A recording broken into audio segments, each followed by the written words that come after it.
नमस्कार मित्रों, मैं रायपुर से अनिल श्रीवास्तव आप सबका अपने YouTube चैनल हिंदू धर्म सप्रमाण पे स्वागत करता हूँ।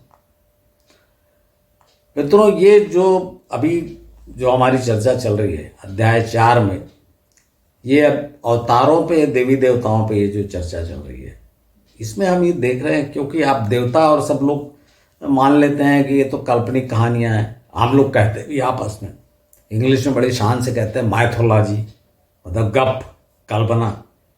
तो मैं आपको ये बताने की कोशिश कर रहा हूँ कि ये सब कल्पना नहीं है, ये भारत का इतिहास है और न ये कोई बड़े चमत्कारिक चीज़ें हैं कि आप ऐसे एज इट इज़ पढ़ लो। इसमें खोजना पड़ता है, घटनाओं को जाके और वह वेरीफाई करना, देखना पड़ता है, जोड़ना पड़ता है कई जगहों की चीज़ों को, और वो सब कोशिश करके मैं आपके सामने प्रस्तुत कर रहा हूँ।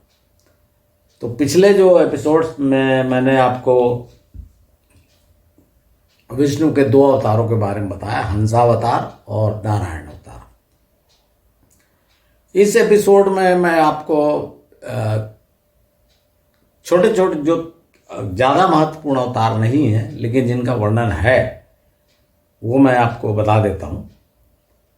देखिए मित्रों, एक तो इसमें जो सनकादिक ऋषि कहे गए, इनको ब्रह्मा का पुत्र कहा गया। वो जिसको नहीं पता हो उसको ब्रह्मा का पुत्र कह दिया गया। लेकिन ये सनकादिक ऋषि जो है ना, में हमेशा बाल रूप में रहते हैं, नग्न रहते हैं, बच्चे समान, इस टाइप का वर्णन है। सनकादिक मतलब 4 भाई थे, भाई समझ लीजिए आप, सनक, सनंदन, सनातन और सनत। इनको सबको एक साथ सनकादिक ऋषि कहा जाता है।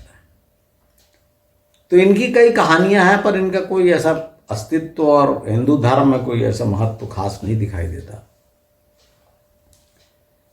इसके बाद आप देखेंगे तो एक महर्षि कपिल अवतार, महर्षि कपिल का बड़ा महत्वपूर्ण स्थान है, लेकिन इनका बहुत ज़्यादा वर्णन नहीं है।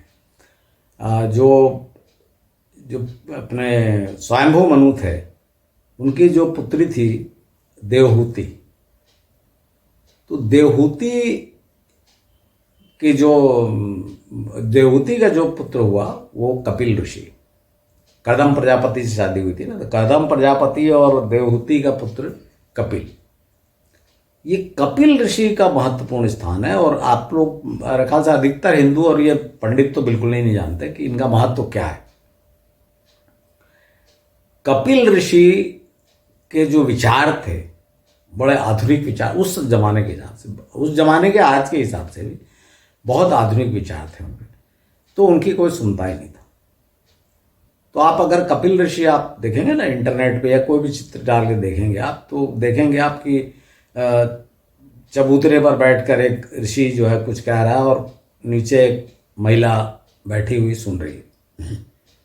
तो वो हुआ यूँ था कि जब महर्षि कपिल की कोई बात नहीं सुनता था तो उनकी माता देवहूति ने कहा कि पुत्र तुम मुझे बताओ, मैं तुम्हारी बात सुनूंगी।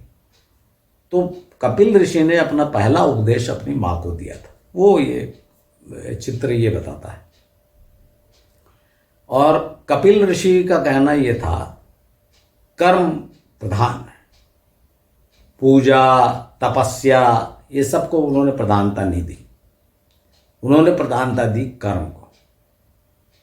बड़ा उनके नाम से आप देखिएगा लोग जानते नहीं है, पढ़ते नहीं है। मैं भी नहीं, मैं आपको ये नहीं बोल रहा हूँ कि मैं सारे चीज़ों का विद्वान हूँ, लेकिन हाँ रेफरेंस के लिए आपको बता रहा हूँ कि कपिल ऋषि के नाम से प्रसिद्ध है सांख्य योग।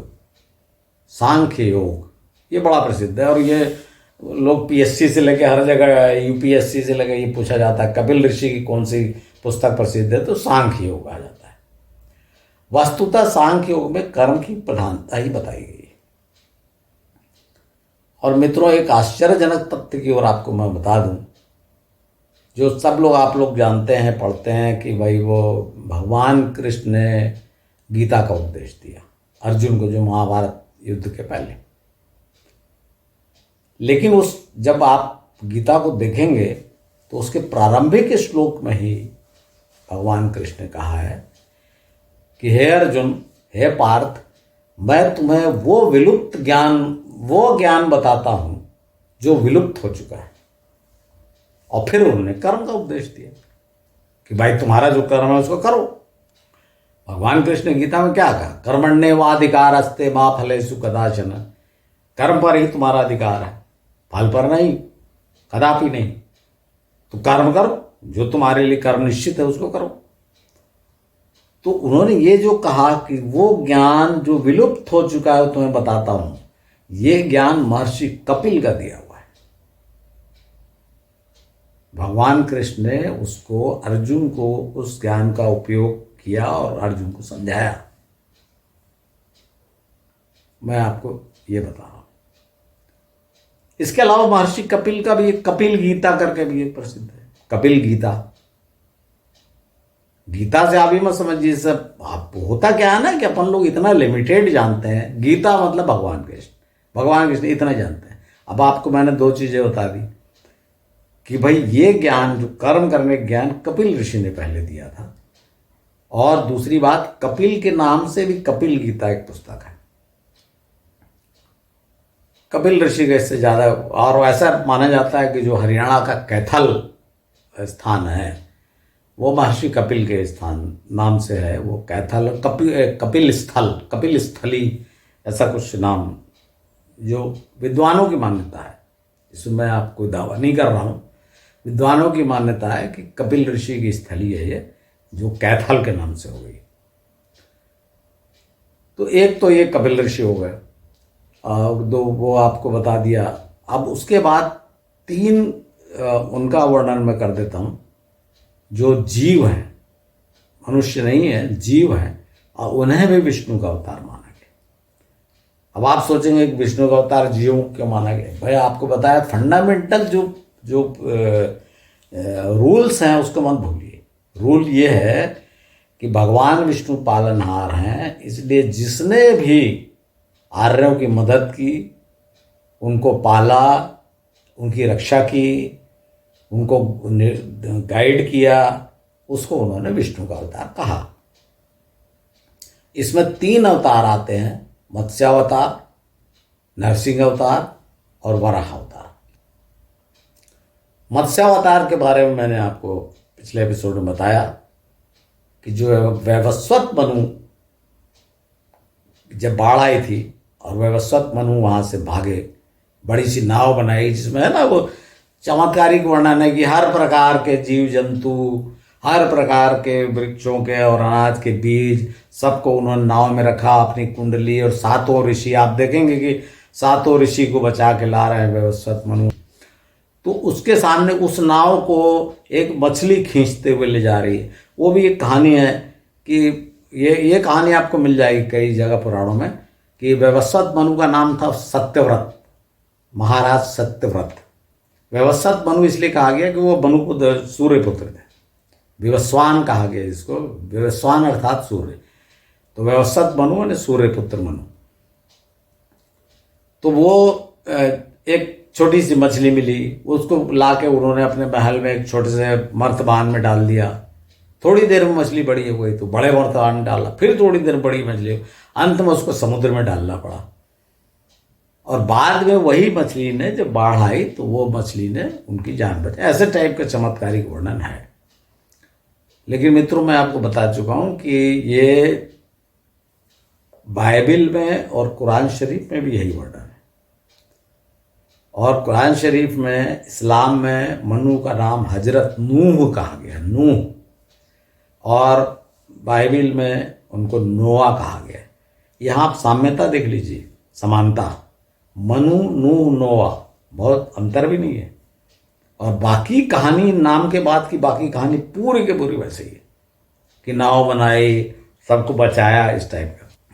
इसमें मेरा जो अपना कहना है कि ये घटना बहुत संभव है कि दजला फरात की घाटी, जो मेसोपोटामिया की सभ्यता है, वैवस्वत मनु वहाँ के राजा हो सकते हैं। और जब वहाँ बाढ़ आई तो वे अपने परिवार के साथ वहाँ से निकल लिए,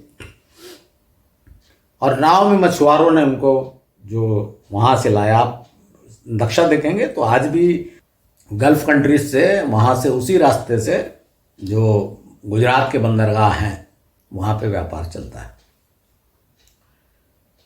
तो वैवस्वत मनु यहाँ है, क्योंकि सिर्फ इतना पुराण में वर्णन है कि वैवस्वत मनु जो है, सूर्यपुत्र मनु, वो पृथ्वी पर चला गया और पृथ्वी मैंने आपको बता दिया कि जो आर्यों का जो देश था, क्षेत्र था, उसको पृथ्वी कहा था। तो वहां से आया और जब उन्होंने देखा कि यहाँ तो ऑलरेडी सब राज्य वाज्य बन चुके हैं, जो सप्त सिंधु प्रदेश था, तो सप्त सिंधु प्रदेश से आगे निकल के उनको विवस्वान वहाँ नैमिषारण्य में चले गए। आज भी आप नैमिषारण्य में गए, मैं कुछ वर्ष पहले गया था, तो वहाँ पे दो मूर्तियां रखी हुई हैं और वहाँ के पंडित बताते हैं कि ये स्वयंभू मनु है और ये शत्रुपा है। अब मैं उनसे सुन के आ गया मित्रों, और मुझे तो चैन पड़ता नहीं। तो जब मैंने कहा स्वयंभू मनु शत्रुपा, फिर कुरुक्षेत्र गया तो वहाँ स्वयंभू मनु। तो जब पढ़ना शुरू किया तो समझ में आया कि ये तो नैमिषारण्य, तो बाद में आपको याद होगा नैमिषारण्य में ही भगवान राम ने यज्ञ किया था। तो इसका अर्थ ये हुआ कि नैमिषारण्य में स्वयंभू मनु नहीं, वैवस्वत मनु आए थे, और उनके साथ में शत्रुपा नहीं, श्रद्धा आई थी, उनकी पत्नी। और इनके 10 बच्चे हुए, जिसमें से पहला इक्ष्वाकु हुआ, और जो लड़की थी इला, उसकी चंद्रमा के पुत्र बुध के, वो अलग कहानी है, मैं आपको बताऊंगा कि चंद्रमा, आप फिर सोचोगे वो चंद्रमा, वो नहीं, दुर्वासा ऋषि का पुत्र था चंद्रमा, उनका पुत्र हुआ बुध। वो कैसे हुआ, ये बड़ी इंटरेस्टिंग कहानी है, बताऊंगा। बुध के साथ इला की शादी हुई, उससे चंद्रवंश चला। जितने ययाति, नहुस, वो सब सुने ना आप, वो सब चंद्रवंश में हुआ। और सूर्यवंश में तो ये भगवान राम और ये सब हुए, कुश वगैरह, रघु, ये सब बड़े बड़े राजा हुए। तो मित्रों, ये जो अब भगवान विष्णु का, अब देखिए अवतार क्यों कहा गया, मछली बना के कल्पना क्यों कर दी गई, क्योंकि जो मछुआरों ने बचाया होगा, जो भी है, उसके बाद में आप देखिए पूरा जो 2 पुराण भरे पड़े हैं ना, पुराणों में जो 2 वर्णन है 2 वंशों का, सूर्यवंश और चंद्रवंश। और दोनों वंश, सूर्यवंश में भगवान राम विष्णु के अवतार हुए और चंद्रवंश में भगवान कृष्ण विष्णु के अवतार हुए। जब ये इस प्रकार से, जो इसलिए इसका कितना ज़्यादा महत्व है, और इसीलिए मत्स्यावतार की कल्पना हुई। अब आइए नरसिंह अवतार, वो भी कहानी कि जब आर्य आए, अटैक हुआ, और जो मैंने आपको बताया था शुरुआत के जो एपिसोड्स थे कि आर्यों कैसे आगमन हुआ, उसमें हिरण्यकश्यप कैसे बताई थी कि वो राजस्थान का राजा था। जब आर्यों का दबाव पड़ा तो वो उत्तर प्रदेश के जो हरदोई मतलब हरिद्रोही, उसका शॉर्ट बिगड़ा हुआ रूप है हरदोई में रहने लगा, यहाँ राज्य करने लगा। तो ये जो नरसिंह अवतार, देखिए मैं जो आपको बताने की कहानी तो आपको सबको ही बताते हैं, पर मैं आपको जो बताने की कोशिश कर रहा हूँ कि ये घटना कहाँ मारा गया था, हिरण्यकश्यप। और ये नरसिंह जो अवतार, मतलब जो शेर ने मार दिया, जिसको बाद में नरसिंह अवतार कहा गया, वो कहाँ, वो हरदोई में ये घटना घटी। मैं आपको ये बता रहा हूं। अब तीसरा जो इसका बहुत महत्वपूर्ण है कि भाई हिरण्यकश्यप सबसे बड़ा राजा था, उसको मारने के बाद तो आर्य चढ़ गए एकदम। हालांकि हिरण्यकश्यप का पुत्र प्रहलाद जो था वो बहुत होशियार था, वो समझ गया कि भाई आर्य रहने नहीं देंगे, तो वो आर्यों से उसने दोस्ती कर ली और हिल मिल गया, उनकी बात मानने लगा। इसलिए प्रहलाद को विष्णु भक्त कह दिया गया, भक्त राज प्रहलाद बहुत चतुर था। तो वो कहानी आगे चलती हुई मैं बता चुका हूँ आपको। प्रहलाद का पुत्र विरोचन हुआ, विरोचन का पुत्र राजा बलि हुआ, और बलि से फिर भगवान विष्णु के एक अन्य अवतार जो वामन अवतार हुए, उन्होंने बलि से पूरा राज्य ले लिया और फिर उनको भेज दिया साउथ इंडिया में, केरल। तो मित्रों, यहाँ ये जो मैं आपको बता रहा था नरसिंह अवतार वाली कहानी, नरसिंह अवतार वाली घटना जहाँ जितना मैंने स्टडी किया उसके हिसाब से हरदोई में घटी थी घटना। और वराह अवतार के बारे में बहुत इंटरेस्टिंग है। देखिए, वराह अवतार के बारे में वर्णन ये है कि हिरण्यकश्यप का भाई जो था हिरण्याक्ष जो है, धरती को समुद्र की तलहटी में ले गया, जल में डुबा दिया और सब वेदों का हरण कर लिया, इस टाइप की कहानी है। तो उसको बाद में भगवान विष्णु ने वराह रूप में मारा।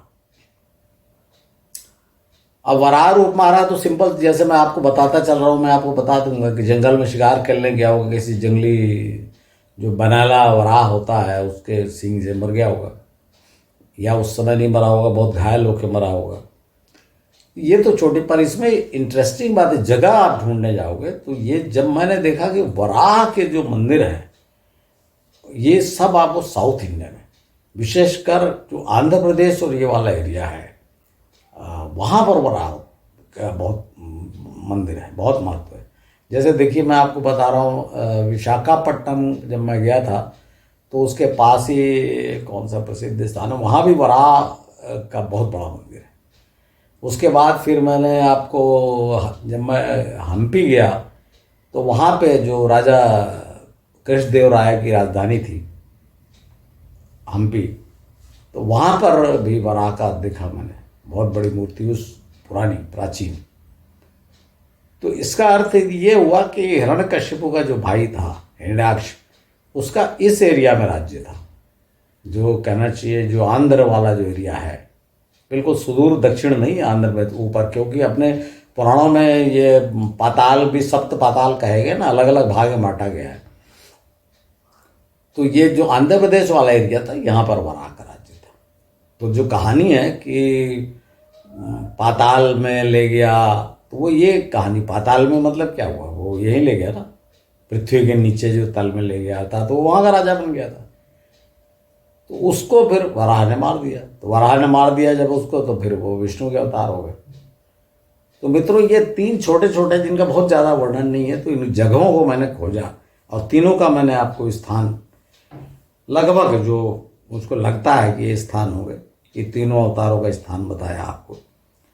और इसके पहले जो कपिल, महर्षि कपिल का भी बताया। तो मैं कहानी के साथ उसका इतिहास और कहाँ ये घटना घटी ये भी बताने की कोशिश कर रहा हूँ मित्रों। अब इसके बाद में अगले एपिसोड में आपको एक अन्य महत्वपूर्ण, जैसे नारायण का बहुत महत्वपूर्ण स्थान था और भगवान रामकृष्ण का तो है ही है, भगवान रामकृष्ण का जब वर्णन शुरू होगा तो फिर बाकी सब किनारे हो जाएंगे, इसलिए उसके पहले मैं बाकी अवतारों की बात बता देना चाहता हूँ। तो अगला अन्य महत्वपूर्ण अवतार आएगा वामन अवतार, और आप देखेंगे कि ये वामन, और जैसे आपको बता दें कि नारायण को साक्षात विष्णु ही कहा, देखिए राम और कृष्ण को विष्णु नहीं कहा जाता, इनको विष्णु का अवतार कहा जाता है, लेकिन नारायण को साक्षात विष्णु कहा गया।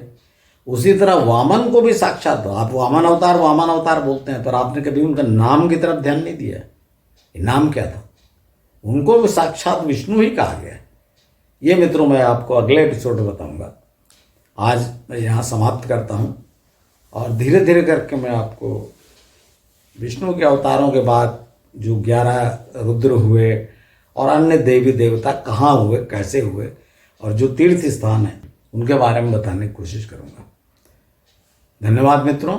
यदि आपको एपिसोड अच्छा लगा होगा तो अनुरोध करता हूँ कि आप सब इसे लाइक करें और अपने मित्रों परिचितों को शेयर करें। धन्यवाद।